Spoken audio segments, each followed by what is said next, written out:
ગુજરાતની ખમીરવંતી 6.5 કરોડની પ્રજાના ભયંકર અપમાનના નિવેદન કોંગ્રેસના રાષ્ટ્રીય અધ્યક્ષ શ્રી ખડગેજીએ જે કેરળમાં ચૂંટણી દરમિયાન આપ્યું કે ગુજરાતની પ્રજા અભણ, ગુજરાતની પ્રજા મૂર્ખ,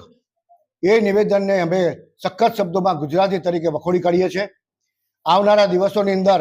અમારે એ સમજાવવું પડશે અને ગુજરાતની પ્રજાએ સમજાવશે કે ગુજરાતની પ્રજા અભણ નથી, ગુજરાતની પ્રજા મૂર્ખ નથી, ગુજરાતની પ્રજા શાણી છે, ગુજરાતની પ્રજા બુદ્ધિમત્તામાં સર્વોપરી છે અને હંમેશા વિકાસના કામો કર્યા છે. વિશ્વ ફલક પર જ્યારે આઝાદીના સંઘર્ષમાં મહાત્મા ગાંધીજીએ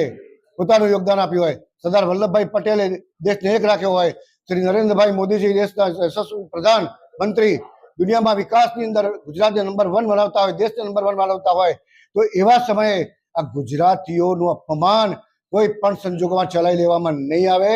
કારણ કે સામાન્ય વાત કરે કે મને એનો ખેદ છે, એવું નહીં ચાલે. એમને સંપૂર્ણ માફી માંગવી પડશે અને આવનારા દિવસોની અંદર ગુજરાતની પ્રજા, ખમીરવંતી પ્રજા ફરીથી એકવાર બતાવશે